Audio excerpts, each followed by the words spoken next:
The Cultural Competency Seminar featured a Fireside chat on creating inclusive environments on campus.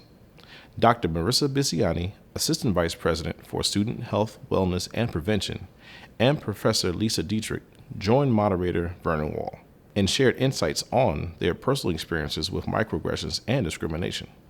They also shared solutions on how to address these issues in a positive and effective manner. They discussed being attentive to the effects of receiving microaggressions and how to recognize how to relinquish power associated with privilege. As members of the Stony Brook community, we should create opportunities to help our peers understand their worth to the institution and create multiple learning spaces on campus for dialogue and understanding. Most importantly, we have to invest time, energy, and resources into the things that we value. Diversity, inclusion, and equity are three of these things and continue to increase in value each day. My name is Marisa Bisiani. I am the Assistant Vice President for Student Health, Wellness, and Prevention Services.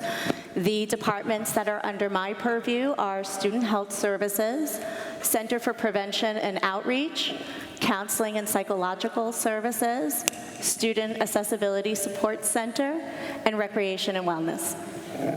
Wow. Hi, everyone. I'm Lisa Deitrich. I'm a professor in women's gender and sexuality studies. And I think the reason that I'm here is that I've been involved with a group of concerned women faculty who have been meeting and talking about issues around sexual harassment, hostile environment, and we've spoken with the president and Judy Greiman, and so I've been actively doing that for about the past year. And also I do a lot of my work, my area of research. One of the things that I focus on and teach about is disability studies. So I'm interested in how we create access and inclusion, maybe even more so than accommodate. But yeah, we'll talk about that. Cool. So let's start off with, this morning is really about cultivating an inclusive environment at Stony Brook. So just want to get your thoughts initially on, so what does that mean to you? If we're talking about cultivating an inclusive environment at Stony Brook, what does that look like? So I guess I'll start. From my perspective, it's identifying and eliminating health disparities. We have the west, we have the east side of campus. We're all one. And I think that when we look at disparities, they exist across campus. And it's different for everyone. Since I joined Stony Brook, I am an alumni, but since I joined professionally, myself and my team were consistently looking at ways to break down the barriers for students assessing our services, looking at how we could be more innovative rather than waiting for students to come to us. How do we reach out to them? And truly, that's really been the ground and the basis from where I go from here. Go. I would just say that it takes work. I think this is what we saw in the preceding sessions kind of indicated a need for awareness and actual work on, and this work is cultural. This is a seminar on cultural competency, but it's also kind of structural work. In other words, how do we create structures that bring people in, are inclusive, and value people? So thinking about what we value and how we value people, I think is really important. Go. Are there some tangible things that you would want to share with folks that they could leave with, that they said, this is something I can personally do in order to be about this inclusive environment? When I see the words micro-insult, microaggressions, I see some common theme, and for me it's assumptions. And everything that I'm looking at outside of those words is about assumptions. So my takeaway and what I share with my staff and what I share with everyone in the room for me is be aware of what your assumptions are. If you have the opportunity to even know that you insulted someone or hurt them, it's okay to apologize. I make mistakes frequently. None of us are perfect. And I think that if we're given the opportunity to recognize it, to just pause and say you're sorry and apologize for how you made them feel can go a very long way. Yeah, and I think the idea of assumptions is really, we have to kind of think about what our assumptions are in just looking at a person or just coming into a particular environment. There's also a way that, and I think this conversations about microaggressions sometimes, at least among faculty, maybe less among staff. Faculty are maybe a little more cynical than staff, I think. I don't know. Is this idea that people are being overly sensitive, right? That even this word microaggression sounds like, well, this mini thing that, what's the big deal, right? But I think the thing for me that I always try to remember is that I try not to make assumptions about people in the sense that I don't know them, really. And I have to open myself up and create an environment in which they can tell me a little bit about themselves. So I don't presume something going into an environment, and I don't know about them. I know sometimes there's a sense that students today are being coddled, maybe. I've heard this from faculty. I think that's ridiculous. Our students here are not coddled. They've come from very difficult backgrounds, many of them. I can't even imagine what their life, some of the things that students have endured. Certainly not all of them, and so to presume that I can imagine and suggest that they're being coddled because they're sensitive to a microaggression, say, I think is really sort of ignorant, would be ignorant on my part. And I really need to work harder to not make those sort of presumptions. I just wanted to share with you, I shared this with Lee, I think it was last week. Maybe about 2 months ago, I was talking to a peer about comments that were shared that could be perceived, if a student had heard it, would be hurtful, or if anyone had heard it for that fact. And the employee said to me, I just feel like I can't even joke anymore. I don't even want to speak. And it was so eye-opening for me, because I understood for that moment, I could see that the person did not mean to hurt anyone and truly felt this way. And for a moment, I was speechless. And I had to stop, reflect for myself, and then speak about, what we certainly don't want is to get to a point where we're not communicating. Well, and I think, too, that what I love about a college campus is it really is about sort of the marketplace of ideas. I mean, college campuses have always been a place of exploration and discovery, and I don't know if we realize sometimes the impact that we have just on a day-to-day basis with students. I know that I always tell the story about how I had a housekeeper come up to me at a session that I did once.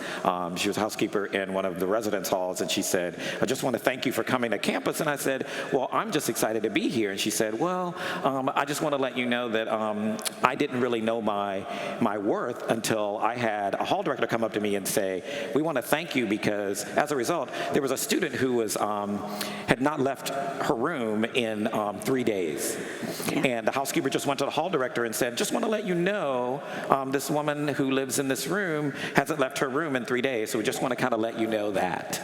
And the hall director said, well, thank you so much. And then later on, someone went up to the hall director went up to the housekeeper and said, I just want to thank you because as a result of you telling me this, we went and found out that this woman was really having a struggle around depression and really trying to navigate the campus community because of her identities and who she was. And if you hadn't have come to talk to me, if you had not have said something to me, we would not have known.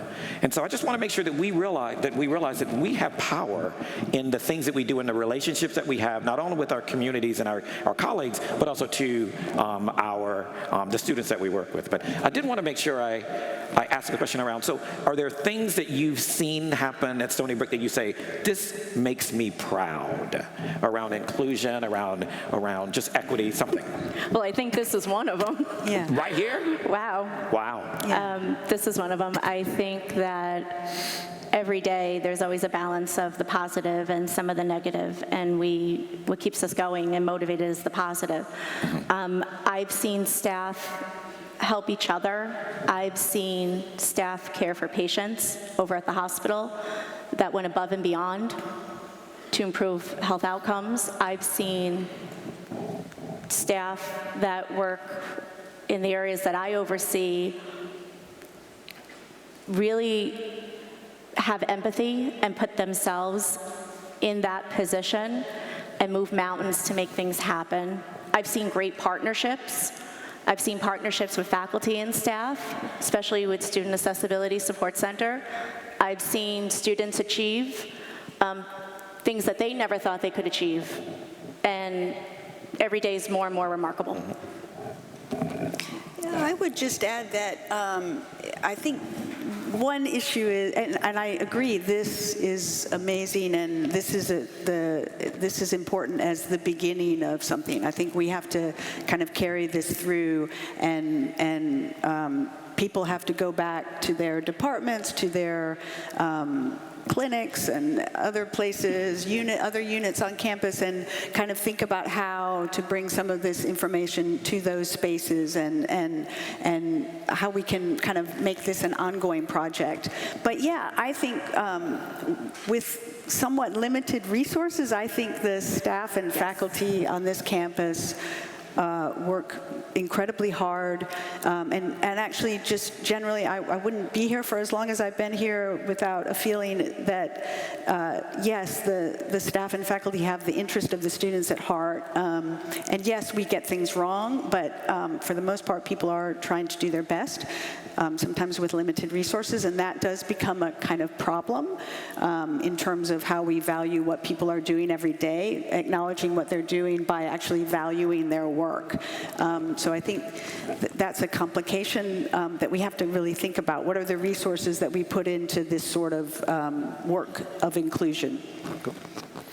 I want to take a moment to use the term learning spaces rather than classroom spaces, because I believe there's learning that happens everywhere in the campus community, and we're all involved in it. And I just want you to talk a little bit about learning spaces. What does it mean to be an inclusive learning space? What do you got? Again, it's eliminating the barriers. I think Rick mentioned earlier that students shouldn't have to fight for their accommodations. Everyone deserves the same opportunities regardless. And that is an inclusive classroom. We talked a little bit about power dynamics, and power should be shared. And it is challenging to give up power, but you're not completely giving it up, as I was telling Lisa earlier. But being cognizant of it, that there needs to give some give and take. Yeah, and I'll add some about power, because that's one of the things I study in women's gender and sexuality studies. We sort of, one of the things we want to analyze is power and how power works. And I would say one of the important things to remember about a university space is there are multiple spaces within the university. So there's the university as an institution and how it's representing itself, and that's kind of happening today. There's also departments, and there's other sort of more casual spaces and interactions where learning is happening or where interactions are happening. So I think we have to think about the spaces that we move through and whether or not they're inclusive, but also how power is operating in those spaces. And the thing about the university, and I think staff will understand this, but it's actually a very hierarchical space. It's a hierarchical institution. And actually, recently, the National Academies of Science, Medicine, and Engineering, Science, Engineering, and Medicine, NASEM, has released a report about sexual harassment and made many kind of interesting recommendations, and I think really important recommendations. But one of the things that this report first sort of stated and really emphasized is the kind of problem of hierarchy.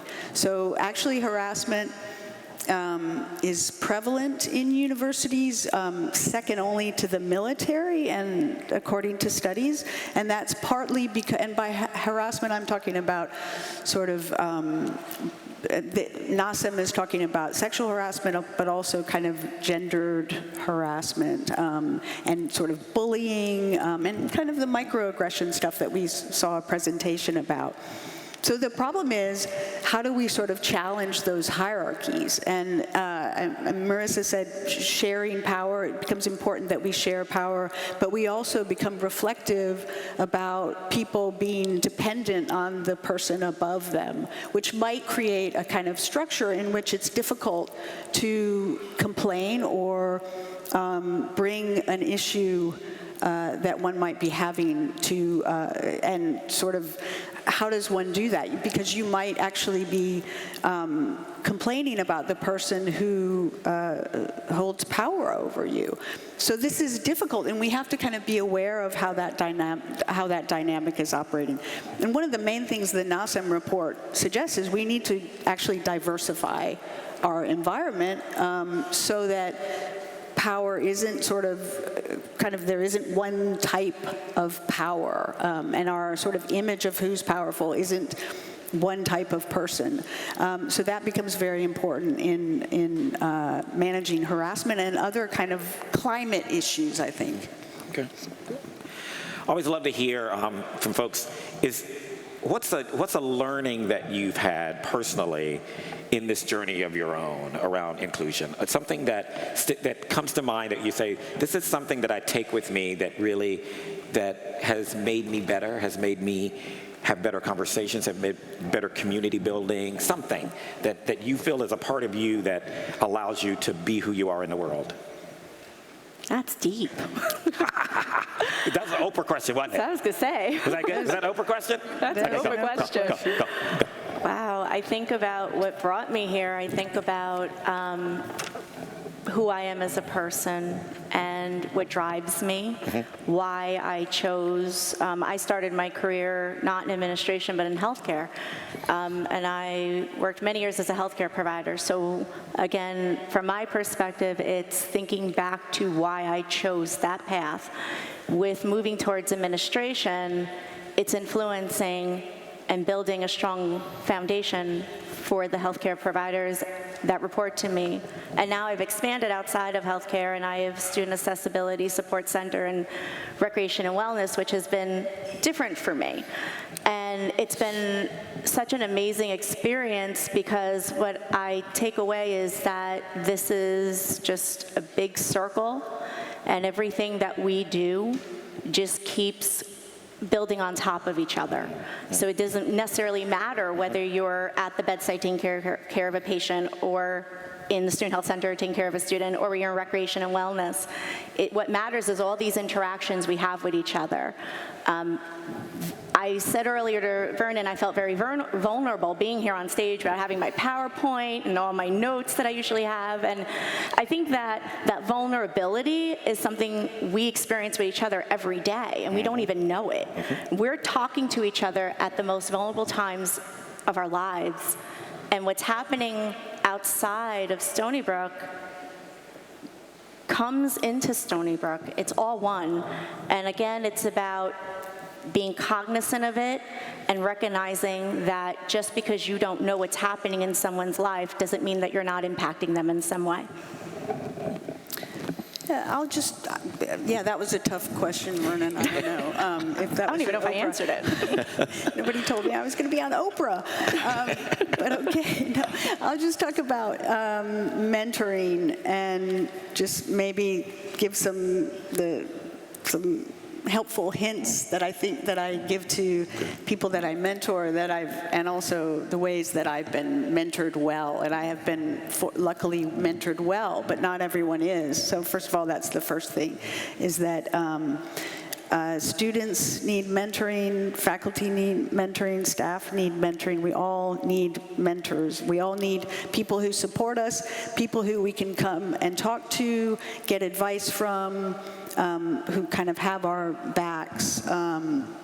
That's really important. And one of the things so it's how we kind of create a support network for people. But one of the things I always say to people who I mentor is that they should never only seek assistance from one person. And if somebody's telling you that you should just come to me, that's a really red flag of someone who's sort of controlling or trying to isolate you. So I say to my graduate students and my junior colleagues who I mentor, talk to other people, talk to people at other institutions, get advice from lots of people. And when someone just wants you to speak to them, they're really worrying more about the relationship with them than with your well-being. So these are the kinds of things that I think tools to take away. Are you being isolated? Are you being, is somebody you work, thinking about the staff, but is somebody you work for telling you that you only work for them?